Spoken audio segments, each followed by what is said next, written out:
At's birthday celebration, I lost a game.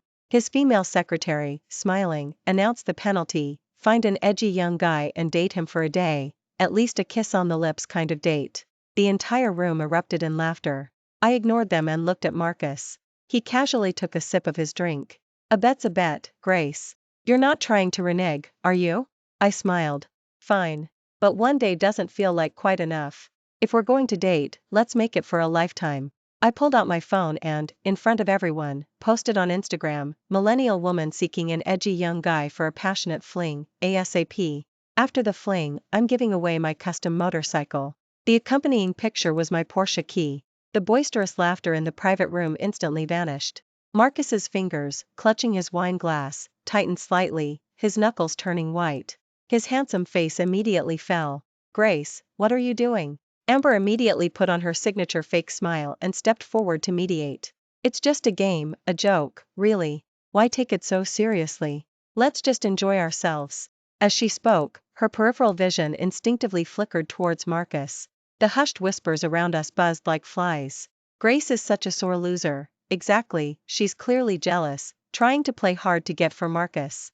A woman so petty, without any sense of occasion. She's probably upset seeing Mr. Marcus and Amber getting close lately. She's just making a fool of herself. Mr. Marcus hates people who are mixing personal and professional lives. Listening to their undisguised gossip, I sneered inwardly. They had no idea that today wasn't just Marcus's birthday. It was also the 5th anniversary of us meeting, and the 1st of next month was our wedding date.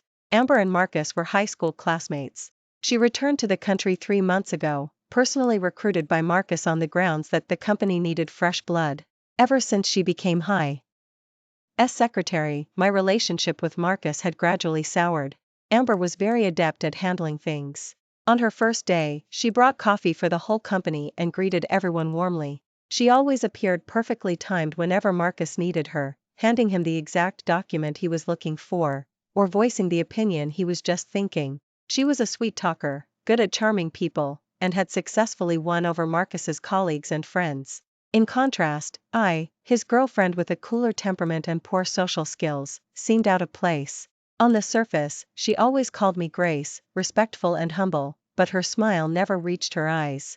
She would casually bring up amusing stories from her and Marcus's student days. When was overwhelmed with work, she'd use nostalgic topics to help him relax for a moment. Then she would cast a glance my way that seemed apologetic but was actually provocative. Marcus's attitude also shifted, from normal at first, to later looking at me with a critical eye. He would smile at Amber's insignificant jokes, but dismiss my carefully planned dinner reservations with perfunctory excuses. He would patiently listen to Amber's obviously exaggerated flattery, but interrupt me with "too tired from work" whenever I tried to discuss our future. Just like now, facing my actions, Marcus simply stared at me coldly. The love that once filled his eyes had been replaced by impatience, even disgust. Grace, he finally spoke, delete the post. Don't make a spectacle of yourself here. Amber immediately chimed in, yes, Grace, please delete it. It's Mr. Marcus's birthday, let's not spoil the mood. She reached out to pat my shoulder, but I sidestepped, avoiding her touch. I looked at Marcus. I'm making a spectacle of myself? Weren't you the one who told me a bet's a bet? Amber's expression shifted slightly, and she quickly forced a smile. Grace, I truly just said that offhand, as a joke. Why are you taking it so seriously? A joke? I cut her off. Some jokes, if you keep making them, eventually come true. Just like some people, if they keep pretending, they start to believe they're really someone important. My words were clearly pointed, and Amber's smile completely froze, a flicker of malevolence in her eyes. The chatter around us grew louder, fueled by the excitement of those who enjoy drama. Tisk, they've completely fallen out. Grace must be in a terrible mood today, huh? She's probably been bottling it up for too long, but making a scene like this will only push Mr. Marcus away, won't it? Marcus took a deep breath, seemingly suppressing his rage. Grace, I'm telling you one last time, delete the post. And apologize to Amber. I picked up my phone with a cold smile and, under everyone's gaze, added another line to the post. Note, not a joke. Genuinely seeking, for a lifetime commitment. Then I turned the phone screen towards them. I clearly saw Marcus's pupils contract sharply, his face turning from sullen to ashen. I admit defeat in the game, and I accept the penalty.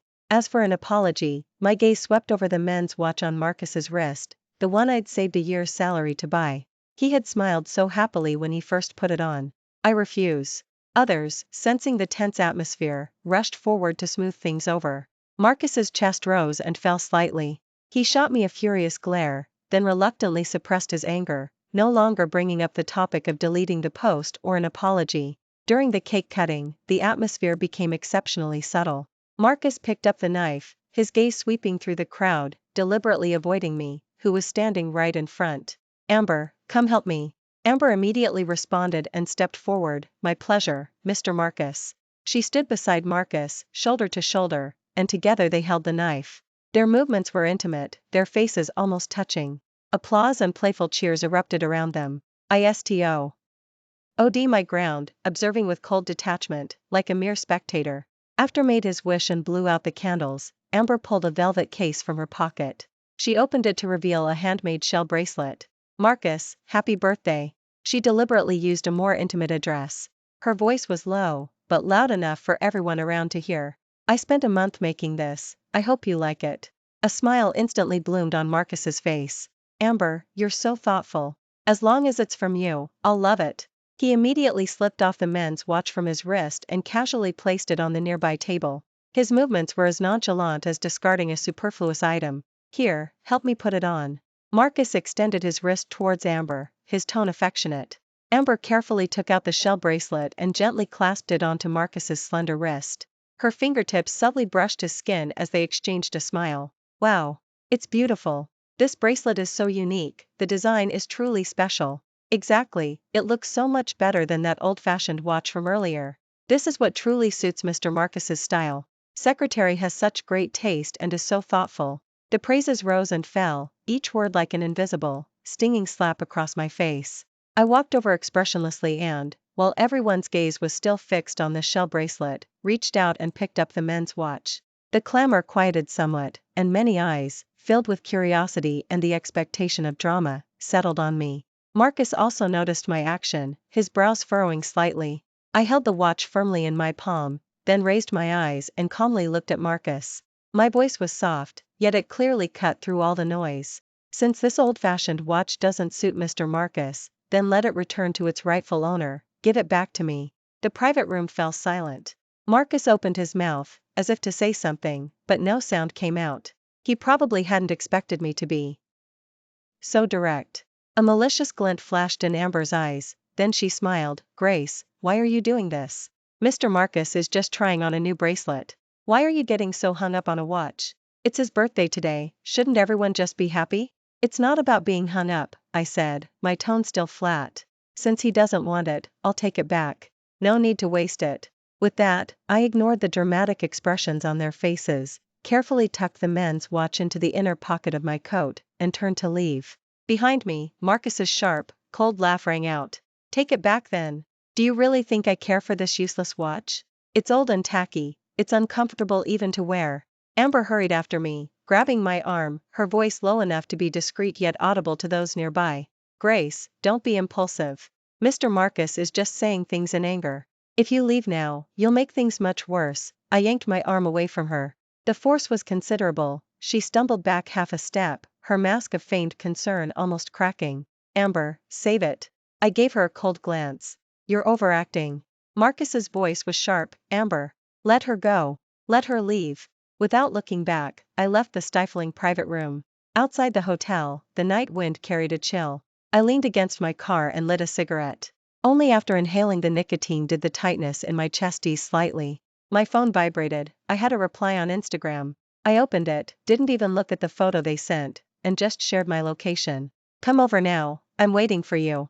In less than 20 minutes, a young guy riding a custom motorcycle pulled up to the curb. He jogged over and tentatively asked, Grace, is that you? I'm Leo. I looked him over, typical edgy young guy attire. Bleached hair, skinny jeans, flashy sneakers. But unexpectedly, there was a hint of shyness in his eyes, and his voice was quite gentle. I stubbed out my cigarette. Let's go. I'll take you somewhere. Leo obediently followed, a bit reserved as he sat in the passenger seat, not touching anything randomly. I drove to a nearby bar I frequented. It wasn't super luxurious, but the atmosphere was decent. We found a booth and sat down. I ordered him a beer and got myself a cola. He sipped his beer slowly, not saying much, occasionally glancing at me furtively. Grace, you. Just as he was about to speak, a familiar clamor erupted from the entrance. I looked up, a cold sneer forming in my heart. What a persistent nuisance. Marcus and Amber, along with that group from the private room, strode in grandly. Amber was leaning in, whispering something to Marcus, which finally drew a slight smile to his face. They quickly spotted me, and Leo sitting beside me. Marcus's steps halted, the smile on his face instantly frozen, then slowly receding. His gaze, like an ice-tempered blade, fiercely cut through me before settling on Leo. A swift gleam flashed in Amber's eyes, immediately replaced by perfectly timed surprise and concern. "Oh, isn't that Grace?" Her voice was not loud, but enough for everyone in the surrounding booths to hear. "Already having a fling with an edgy young guy so quickly?" She deliberately emphasized the word fling, eliciting a few low chuckles from behind her. Her gaze swept over the guy across from me like she was evaluating merchandise, a sneer twisting her lips. "Grace, seriously, even if you're trying to spite Mr. Marcus, there's no need to demean yourself like this, is there? This kind of person compared to Mr. Marcus is like heaven and earth." She shook her head and sighed, feigning deep sorrow. "Just have your fun, but don't get too serious. Be careful not to contract some unsavory disease and ruin your life." Her words were malicious and cutting. Leo beside me suddenly stiffened, lowering his head even further. His fingers, gripping the cup, whitened with effort. "Secretary is right." A manager who usually fawned over Marcus immediately chimed in, his eyes scrutinizing Leo from head to toe. "That outfit, that demeanor, you can tell he's not a decent man." "Grace, when did your taste get so bad?" Another woman sneered, "Exactly, he's not even fit to tie Mr. Marcus's shoes." "Grace, aren't you deliberately disrespecting Mr. Marcus? She's probably just given up, figuring if she can't have the best, she'll settle for the worst." "How low class," they spoke over each other, a barrage of comments. Their voices weren't loud, but every word was barbed. Amber stood among them, smiling faintly, ostensibly trying to mediate. All right, everyone, let's calm down. Grace might just be confused for a moment." Marcus remained stony-faced. He lifted his chin slightly, as if watching a farce that had nothing to do with him. Only his tightly pressed lips and the simmering anger in his eyes betrayed his true feelings. He probably also felt that me being with such a man was a great insult to him. I ignored the buzzing flies of gossip, took a sip of my cola, and then looked at Amber. "Are you done talking?" Amber's smile didn't falter. "Grace, don't misunderstand, we're only looking out for your best interests." "Looking out for my best interests?" I cut her off, my gaze shifting to the arrogant man beside her. "Marcus, control your dog. It's barking too loudly, I find it annoying." Marcus's face instantly changed. Amber's smile stiffened. But she quickly covered it up, sighing, "Grace, how can you say such things to Mr. Marcus?" I no longer looked at her, turning instead to Leo, who had kept his head down. His shoulders trembled slightly, I wasn't sure if it was from fear or anger. Marcus gave me a cold glance, a scornful curve forming on his lips. "Don't bother this couple. Let's go get drinks." He turned, and Amber immediately followed, linking her arm through his. The group, clustered together, headed towards the large booth reserved nearby. Amidst the music, Amber's gaze still occasionally root over the crowd towards me, bearing an undisguised, sinister smirk. I couldn't be bothered to pay attention to her. "Leo, call all your friends. However many there are, I'm treating tonight." Leo paused, looking up at me, a hint of uncertainty in his eyes. I nodded.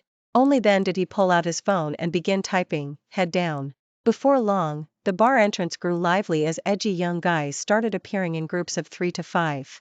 Each was dressed differently, but all were definitely vibrantly colored and boldly styled. They found our booth, laughing and jostling as they squeezed in, instantly filling the previously empty booth. "Leo, is this the pretty lady you mentioned?" A boy with green hair leaned closer, openly scrutinizing me. A boy with a nose ring next to him picked up the conversation. "Nice, man, lucky you. She's really pretty." They were very self-sufficient, ordering drinks without needing to be asked. They played dice games, danced to the music, their laughter clear and infectious. The somewhat dull atmosphere was instantly ignited, becoming boisterous and vibrant. Soon, the lively atmosphere on our side clearly overshadowed Marcus's group. Laughter, the clatter of dice cups, and occasional cheers merged into a single vibrant sound. This drew glances from many guests in other booths towards our direction. Amber glanced over several times, her expression meaningful. Marcus, however, remained with his back to us, his posture rigidly straight, never once turning his head. I played a few rounds of dice with them, drinking cola when I lost. Listening to them share some nonsensical anecdotes, I occasionally interjected a few words. In this simple, even noisy, environment, I actually felt a sense of ease and happiness I hadn't experienced in years. It was late at night when the party broke up. After settling the bill, I left with Leo. In the parking lot, we had an unwelcome encounter. Marcus and Amber also happened to be coming out, standing by our car. Marcus's gaze fell on Leo and me, and he let out a cold sneer, the contempt in his voice almost palpable. Grace, you're incredibly efficient. It's not your first meeting. Are you already rushing to get a room? Amber stood beside him, silent. She just watched us, a hint of amused anticipation curling her lips. I opened the car door, letting Leo get in first. Only then did I turn to Marcus, a nonchalant smile on my face. Why not? Without waiting for his reaction, I got straight into the driver's seat, closed the door, and started the engine. The car smoothly pulled out of the parking lot. In the rearview mirror, I could see Marcus standing rooted to the spot, his face looking utterly terrible in the dim light. I didn't go home. Instead, I found a star-rated hotel nearby. 2 adjoining king rooms, please. Leo paused, looking at me with some surprise. But he said nothing, just stood quietly to the side. After checking in, I handed him one of the key cards. Get some rest. He took the key card and quietly said, "Thank you, Grace." I nodded, and we each went into our rooms. After showering, I lay in bed. My phone screen lit up in the darkness. Amber had updated her Instagram story. There was only one photo. Shot from above, she was leaning against the headboard in a lace nightie, embracing a drunken man. The simple joys I crave, without exception, are all because of you. I finally waited for you. Good thing I didn't give up. The man's face was pixelated, but his profile, along with the familiar background, I immediately recognized as Marcus. And they were in our master bedroom, which I had carefully decorated. I gave a faint smile, then liked and commented, "Since the mood is set, why not go get your marriage license tomorrow?" The next morning, I left Leo some money and, finding a hotel notepad, wrote a few words. "You're a good kid. Find a decent job in the future, don't demean yourself." Back at the office, whispers circulated around me. "That's her. She really went and got a room with that edgy young guy last night. She usually acts all proper, but she's so shameless. Mr. Marcus must have been blind. It's truly bad luck to work with someone like her." I pretended not to hear any of it, printed out a resignation letter, and headed straight for the CEO's office. Marcus was sitting behind his large desk, his expression somber, yet unable to conceal a hint of fatigue and irritation in his eyes. Seeing me, he clearly froze for a moment. "What is it?" I placed the document on the desk in front of him. "I'm resigning."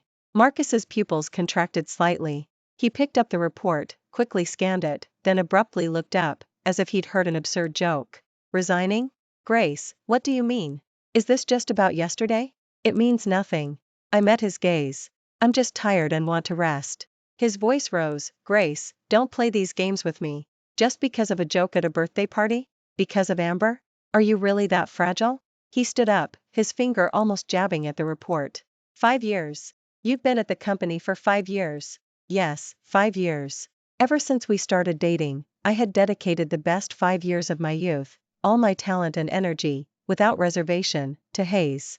I had elevated it from a mediocre company to its current esteemed position in the industry. I poured my heart and soul into it, believing I was building our shared future. And what was the result? "Hayes doesn't need me anymore," I said flatly. "As for the reason, you know it better than I do." "I don't know." Marcus crumpled the resignation report into a ball and slammed it onto the floor. "I don't agree. Grace, you're making a mountain out of a molehill. You're childish." Just then, the office door was pushed open without warning. Several police officers walked in, their expressions serious. The one in charge showed his badge, his gaze sharply fixed on me. "Are you Grace?" A flicker of surprise crossed my mind. But my expression remained unchanged. "I am. We've received a report accusing you of suspected molestation of a minor. Please come with us to cooperate with the investigation." The cold words were like a boulder thrown into stagnant water. "Molestation?" Marcus gasped in astonishment. He looked at the police, then at me, his face filled with disbelief. "Who filed the report?" "I did." A triumphant voice came from the doorway. Amber walked to Marcus's side, her face full of indignation. "Mr. Marcus, Grace is utterly inhuman. I was worried yesterday, so I specifically asked around. That edgy young guy Grace found is actually a minor. She'd only known him for a day and took him to a hotel room. What is that if not molestation? The evidence is conclusive, she must face legal consequences. She turned to the police, looking righteous. Officers, she's the one. We can all testify that she did take that boy to a hotel last night. Marcus's face instantly turned ashen. The employees watching outside the office exploded into a frenzy, their discussions now impossible to suppress. Oh my God! A minor? Grace is absolutely despicable. No wonder even the police are here, she's completely finished now. I looked at Amber's ugly face, at Marcus's momentarily blank expression, at the shocked or scornful gazes of those around us. Suddenly, I smiled. In the deathly silence and under countless stares, my laughter seemed jarringly out of place. I didn't look at Amber, but instead shifted my gaze back to Marcus, saying word by word, Marcus, do you see clearly now? This is the fine secretary you personally hired. Then, I voluntarily extended my hands to the police officers. My expression was calm and composed, even carrying a hint of relieved mockery. Let's go, officers. I trust the law will clear my name. As for everything else, my gaze swept over Marcus and Amber, finally settling on the gray sky outside the window. Let what needs to end, end.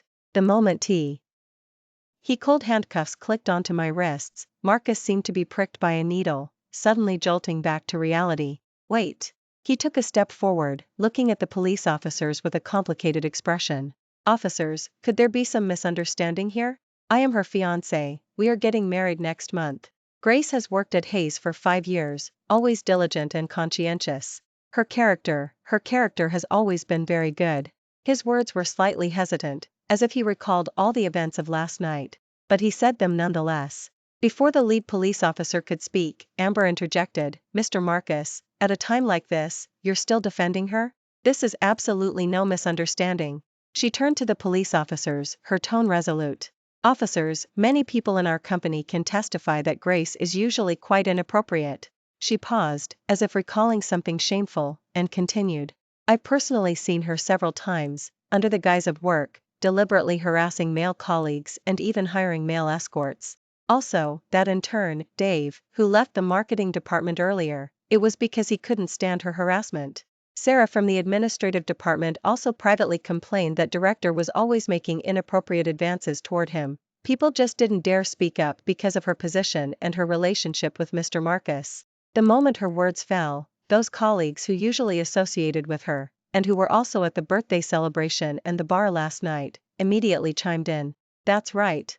I can testify, Grace is indeed a bit like that. Yes, once in the break room, she accidentally, anyway, she deliberately stood very close, which made people uncomfortable. I never thought she was this kind of person, acting all proper normally, loose woman, cheap hussy. A cacophony of voices, a unanimous condemnation. Gasps and deeper contempt echoed from the crow. WD gathered outside the office. Marcus's face grew paler with each testimony. Grace, his voice trembled, almost gritted through his teeth. I truly never imagined you were this kind of person. Disgusting. Amber perfectly timed her move to steady Marcus's slightly shaking shoulder, her tone feigning distress. Mr. Marcus, do you see her true colors now? It's a blessing she exposed herself early. If you had only found out after marrying her, you'd truly be beyond tears. This is a blessing in disguise. Her words, seemingly meant to comfort Marcus, were in fact like a poisoned dagger, completely severing any lingering hesitation or old affection he might have had.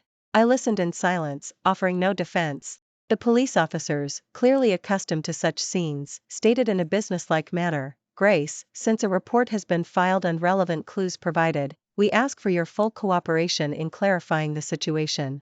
If there is indeed a misunderstanding, we will certainly not wrong an innocent person. Now, please come with us. I nodded, turning around cooperatively. I allowed the police officers to lead me through the automatically parting crowd. From behind me, Amber's gentle voice offered comfort. Mr. Marcus, don't be sad. She's not worth it. Marcus said coldly, I'm not sad. From today, she and I have no further connection. And is fired. A tide of chatter surged behind me. I really didn't expect this. You never truly know a person. Mr. Marcus is so pitiful. The elevator doors suddenly opened, and William, beaming, led several guests out. Marcus, this is Mr. Henry, chairman of Sterling, the leader in Riverton. He had just begun the introductions when his voice caught in his throat. He froze, staring at everything before him. Several police officers, me with cold handcuffs on my wrists, and a group of employees with varied expressions around us. Marcus, what's going on here? Before could speak, Amber, like a hound scenting an opportunity to perform, immediately pushed forward. Her face plastered with flattery, she pointed at me and said to William, "Mr. William, you've come at just the right time. This is simply a monster in human skin. Last night was Mr. Marcus's birthday, but she actually went to a hotel room with an underage edgy young guy. I simply couldn't stand by and watch, so I had to call the police on her. Such a degenerate must not be tolerated." Her tone was impassioned, as if she were the embodiment of justice. William's face instantly darkened. He shot a sharp glance at me, then at the pale-faced Marcus. Mr. Henry's brows furrowed slightly, a hint of scrutiny in his calm gaze. Just then, a familiar figure emerged from behind Mr. Henry. He was wearing a simple, clean t-shirt and jeans, and his hair had returned to its natural black color. But that face, those eyes, I still recognized him. Leo. At that moment, his face was filled with anger, his clear eyes glaring fiercely at Amber. "You're talking nonsense. This lady didn't touch me at all last night. She booked 2 separate rooms, I slept in mine, she slept in hers. How dare you slander her?" His clear voice, like a clap of thunder from a clear sky, exploded in the silent office. Amber's triumphant and righteous expression instantly froze on her face. Mr. Henry's expression became grave. He looked at Leo, his tone calm but authoritative. "Kiddo, is what you're saying true?" "Absolutely true, Grandpa." Leo nodded vigorously, pointing at me. "Grace is a good person. She saw I was young and even advised me to find a decent job, not to demean myself. She even left me money to live well. She's nothing like what this woman is saying." He produced the note I had left. Fine beads of cold sweat immediately appeared on William's forehead. He looked at me, then at Amber, his gaze finally settling on Mr. Henry's ashen face, speechless for a moment. "Mr. Henry, there might be some misunderstanding here," the lead police officer, experienced, immediately sensed the dramatic reversal of the situation.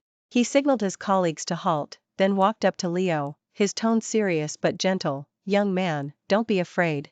Tell us in detail what happened last night. Are you sure Grace did not commit any improper acts towards you? You slept in separate rooms?" "I'm certain," Leo said, completely unfazed. "The hotel front desk can testify, she asked for 2 adjoining rooms at the time." To add credibility, he named the hotel. The officers immediately sent someone to investigate. The results were consistent, and the hotel even provided surveillance footage. Finally, Leo also took out his ID card. It turned out he wasn't a minor at all, he was 21, just with a baby face. Facts speak louder than words, especially such simple and straightforward facts. The officer's face darkened. He turned to Amber, his voice stern. "Amber, you reported Grace for suspected molestation of a minor. Now the party involved has personally denied it, and there is preliminary evidence to support his claim. How do you explain this situation? What is the basis for your so-called conclusive evidence?" Amber's lips trembled, her eyes darting around frantically, finally looking to Marcus for help. Marcus's expression at this moment was extremely complex. Shock, bewilderment, shame, and the anger of being deceived intertwined on his face. "Secretary." William's voice carried suppressed fury, he could not let this farce further offend the sterling. "What exactly is going on? Speak up." Amber completely panicked, trying to stammer out an explanation. I also heard it from others. I was doing it for Mr. Marcus's good, afraid he'd be deceived." But any explanation she offered seemed pale and powerless, even ridiculous, in the face of undeniable facts. Mr. Henry snorted coldly, his gaze, like a torch, swept over William and Amber. When it finally landed on me, it softened slightly. "Eames, this was a meticulously planned slander. Mr. William, the integrity of the president's secretary your company hired is questionable." His words were few, but carried immense weight. The police officers no longer hesitated, the facts were clear. The lead police officer nodded at me, a hint of apology in his eyes. "Ms. Grace, we understand the situation. This was a misunderstanding, and we apologize for the trouble you've endured." With that, he signaled his colleague next to him. The cold handcuffs were unfastened from my wrists. At this moment, the office, both inside and out, was completely silent. The twist came too quickly, too dramatically. After the police officers took Amber away, the office fell into an eerie silence. Marcus stood stunned for a while before slowly turning to me. Grace, his voice was a bit hoarse. I'm sorry, it was Amber who deceived me. I misunderstood you. I didn't speak, just looked at him. My silence seemed to sting him. He took another step forward, his voice a bit more urgent. I truly didn't know she would do this. I didn't know Leo was Mr. Henry's grandson. What else don't you know? I cut him off. Don't you know Amber would file a false police report? Or that she would incite colleagues to slander me and create conflict? The people who had just spoken all cowered, their foreheads breaking out in a cold sweat. I continued, let me ask you, if the person who appeared last night was just an ordinary boy, without his sterling background, would you still be standing here today, apologizing to me? Marcus's face was ashen, and he was speechless. Grace, now that everything is clear, can't you forgive Marcus? William couldn't stand to watch, frowning as he tried to smooth things over. Marcus was misled. Deep down, he must have believed in you. You've been together for so many years, and you're getting married next month. Why dwell on such a minor issue? Be more understanding.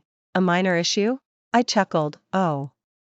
Penned my phone, and turned the screen towards him and his father. Mr. William, please take a look at this first. Then tell me, can this wedding still happen? On the screen was Amber's social media post from last night. Marcus's pupils instantly constricted. The color drained from his face, and even his lips lost their color. This is. William saw it clearly too, choked on his words, his face flushing then paling. Mr. Henry, who had been observing impassively, suddenly let out a dismissive scoff. The sound wasn't loud, but it clearly struck a chord with everyone present. Mr. William, it seems your son and secretary are truly cut from the same cloth. Both quite good at acting. He paused, his tone unequivocal. In that case, all cooperation agreements we previously discussed are hereby cancelled. Good day. Mr. Henry, wait. William panicked completely then, forgetting all pretense of dignity as he rushed forward to stop him. This is all a misunderstanding. It's Amber, that scheming opportunist, who caused all this. My son is young and naive, please give us another chance. Mr. Henry didn't stop, leaving only a cold, indifferent back view. Leo, however, didn't follow immediately. He walked over to me, looked up, his eyes sparkling. Grace, it's toxic and chaotic here. Do you want to come with us? I looked at his clear eyes and smiled. Yes. Let's go together. I didn't spare Marcus another glance, nor did I pay attention to William's hesitant attempts to speak behind me. I turned and left, walking side by side with Leo. As we walked out of the Hayes building, the sunlight was a bit dazzling. Mr. Henry stopped and turned to look at me. His gaze held scrutiny, but also admiration. Grace, what are your plans now? I answered truthfully, I haven't decided yet. I'll take some time to rest first. Grandpa. Leo tugged at Mr. Henry's sleeve. Grace is very capable, and she's a good person. Isn't our company looking for talented people? Mr. Henry shot him a glare, but his gaze wasn't stern. Then he turned to me. Leo is spoiled by his parents. But he's not wrong. I've looked into your background. The Hayes flourished these past few years, and you played an indispensable role. If you're interested, the Sterling's doors are open to you. You can choose any position, with the highest possible salary. The invitation came suddenly, yet it made perfect sense. I gave a slight bow. Thank you for your generous offer, Mr. Henry. I will consider it carefully. No rush. Take your time to think it over. Mr. Henry nodded, then glanced at the Hayes building again. Some places truly don't deserve truly talented individuals. My phone vibrated. It was a call from Marcus. It was urgent. I didn't answer and immediately blocked him. A month later, Leo and I returned from abroad. When the plane landed, he was still reluctant to leave, pulling at my arm and telling me he wanted to go to Iceland to see the northern next time. I nodded and said yes. The day after we returned, I reported for duty at the Sterling. Mr. Henry arranged for my position to be Director of Strategic, reporting directly to him. My office was larger than my previous one at Hayes, with an expansive view, but what I valued more was the uncomplicated atmosphere here. During my first week of work, Marcus came looking for me 3 times. I had the security guards turn him away every time. My work at the Sterling was busier than I expected. Mr. Henry gave me a great deal of authority, and I quickly proved my worth. After 1 quarter, several projects I managed had exceeded their targets. The veteran board members who had initially had reservations about my external hire gradually fell silent. Leo often came to the company to have lunch with his grandfather and would often drop by my office. He no longer dyed his hair flashy colors, he looked like an ordinary college student. Only the occasional flash of mischief in his eyes hinted at the edgy young guy he once was. Once, when I was working late into the night, he brought me a late-night snack. I put down my documents and casually asked, "How's your final project coming along?" "Passed with distinction," he said, a little proudly. "My advisor said my social research was very valuable." I smiled. Like pretending to be an edgy young guy, hitting on strangers on Instagram? That was necessary, he chuckled awkwardly. But it really showed me a lot of people and things I wouldn't normally encounter. I didn't press him further. Everyone has their own way of growing up. He chose a very unique, but harmless, path. News from Hayes still occasionally reached my ears. Ever since the Sterling cancelled their cooperation, several partners who had been watching to see how things unfolded also withdrew. William tried to turn the tide, but the company's morale was shattered. Amber's case was decided, false accusation and malicious prosecution, 18 months. Time flew by, and a year had already passed since I joined the Sterling. At the company's annual meeting, Mr. Henry personally presented me with the annual award. Below the stage, Leo beamed even brighter than I did. After the celebration dinner, I drove him home. The car stopped outside his family's villa, but he didn't rush to get out. "Grace, my graduation ceremony is next week. Will you come?" "Of course." He paused, then said, "My grandfather said if you come to the graduation ceremony, it would be best if you came as my fiancé." I turned to look at him. The streetlight illuminated his earnest face through the car window. "Okay." I nodded. His eyes lit up. He leaned in and quickly kissed my lips, then pulled open the car door and ran off. I hadn't originally planned on attending the business reception a few days later, but the host was a long-standing partner of the Sterling, and Mr. Henry asked me to make an appearance on behalf of the company. I didn't expect to run into Marcus there. He had lost a lot of weight. HT was wearing an ill-fitting suit and stood alone in the corner. When he saw me, he immediately walked over. "Grace, I was wrong." Tears streamed down his face. "The situation, and everything before that, it was all my fault. I shouldn't have treated you like that." I remained silent. "The corporation is on the verge of collapse." He wiped away his tears. "My father is ill, and I'm holding the company together now. Many old employees have left, and the remaining projects are also." I calmly retorted, "May I ask what any of this has to do with me?" He suddenly grabbed my wrist. "Grace, can't we start over? I know you still love me, just as I still love you. We had 5 whole years together." I gently pulled my hand away. "Next month, Leo and I are getting married." He froze in place, his face deathly pale. "With that edgy young guy? Are you really going to marry that kind of person just to get back at me?" "He's my fiancé," I interrupted him. "Please show some respect." Marcus's lips trembled, and tears continued to stream down his face. He looked at me for a long time, finally understanding that there was no hope of reconciliation. Finally, he stumbled away, his figure disappearing into the crowd. Leo appeared beside me at some point and handed me a glass of champagne. "Heartbroken?" I took the glass and clinked it with his. "Do you know what I once promised him?" "What was that?" "To date an edgy young guy, and stay with him for life." He smiled, his eyes curved into crescent moons. "Life's a long time, Ms. Grace." "I know, Mr. Leo." Thank you for watching today's story. If you enjoyed this video, please like it and share it with your friends. We look forward to hearing your thoughts in the comments section, so feel free to share your opinions, and don't forget to subscribe to our channel for more exciting stories. See you next time.